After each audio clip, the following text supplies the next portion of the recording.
Hello, everybody, and welcome back to the Beeline to Victory podcast. This is episode 35. We have a lot to get into today, so we'll go right into it.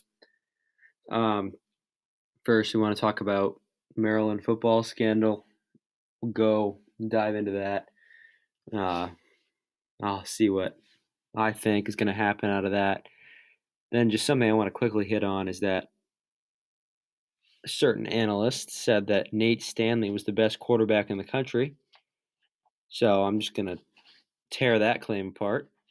And then we'll have my Big Ten rankings, which have been long awaited and obviously still to come. Next podcast, I'll have my final national rankings and my playoff picks. So we'll start here. Maryland football has placed Coach DJ Durkin on administrative leave. Their strength coach has resigned following the death of Jordan McNair. One of their players died of heat stroke. He was complaining about, basically couldn't do the workout anymore. And that's fine, happens to everybody. And the coaches thought he was faking. They wouldn't let him stop. And he ended up being brought to the hospital with a 105-degree temperature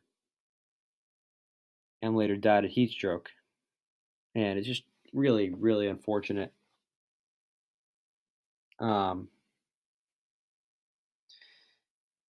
didn't remember seeing if he had a pre-existing condition or not, if that was why, but just terrible what this Maryland football staff did. Today, the president of the university said that they take full responsibility for the death of the player. It's a really unfortunate situation. Within the next few days, I expect Coach DJ Durkin to be let go. It's just unacceptable. And this is, in my mind, this is much worse than the Ohio State situation. This is terrible. This is absolutely awful to do this to these kids. They also explained a culture of bullying among the coaches, flipping a plate of food out of a player's hand in front of the rest of the team. A lot of other examples. But, I mean, it's really unfortunate and it's unacceptable. I don't see Durkin staying there very much longer. And I don't see Maryland football doing very well off this. They have a lot of recruits coming back, but I don't see it. I don't see them bouncing back well from this. I'm now seeing that McNair had a seizure that same day they had the workout, and he had the 106-degree temperature. It was 106, not 105. And the school didn't report it. I don't know if they knew about it or not, but obviously that could have been a pre-existing condition. I don't want to speculate at all, but it's just a terrible look for the school. Durkin's going to be out, and they gotta drain the swamp. They got to do what they need to do to help out the football program, and definitely got to keep Jordan McNair and his family in our prayers. It's a terrible thing. It happened. All right, we'll move on to this absolutely absurd comment by Fox Sports. An analyst, Colin Cowherd, on his show The Herd, stated to Joel Klatt that Nate Stanley may be the best quarterback in the country. This is easily the most absurd thing I've ever heard in my entire life. Nate Stanley, who is probably the seventh best quarterback in the conference, he claimed to be the best quarterback in the entire country. Are you kidding me? Are you kidding me? Are you serious? Like maybe he's maybe top 10. Like, are you kidding me? You have to have watched no college football to actually believe that this guy is the best quarterback in the country. He's good. He's not a scrub. just an absurd comment. And I feel like I needed to touch on that because I was just absolutely mortified when I saw that. Unbelievable.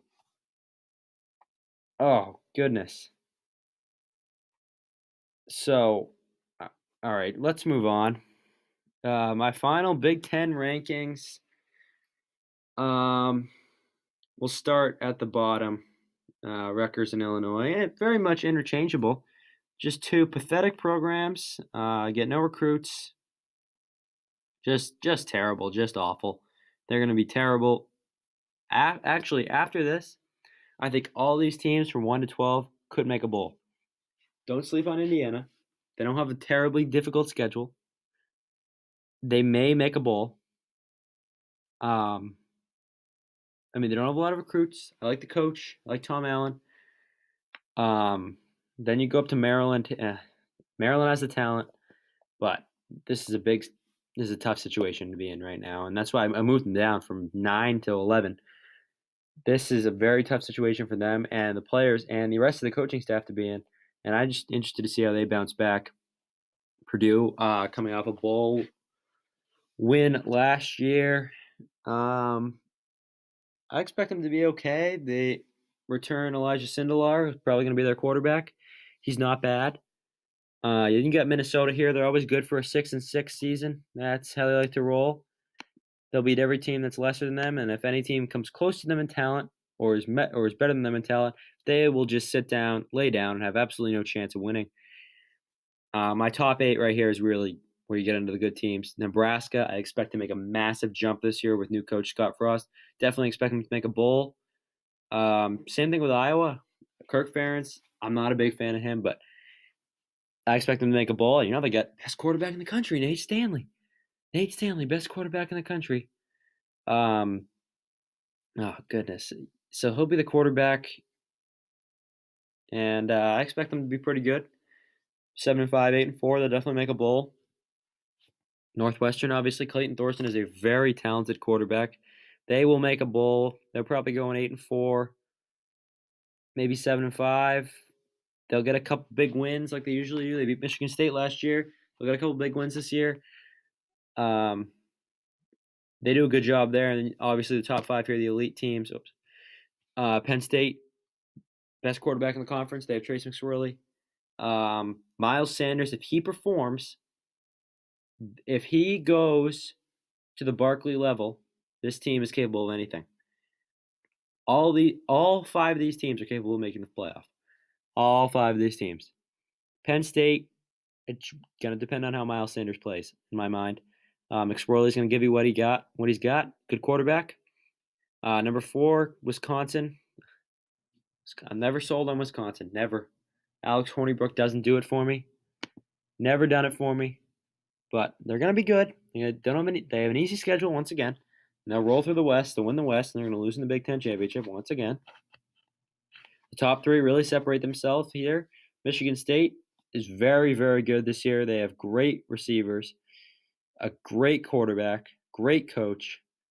And Ohio State and Michigan, I really couldn't pick between the two. I just put Michigan up there. Both are great defenses, but I think Michigan separates himself a little bit because Patterson is better than Haskins. And that's how I think the Big Ten shakes out. But we'll see. Nobody's rankings are going to be perfect. We'll revisit these rankings at the end of the season. Well, thank you for watching. That's going to do it. We'll be back next week with my final national rankings and playoff picks, and we'll start to go into the Notre Dame game and what I believe will go down in South Bend. Thank you for watching.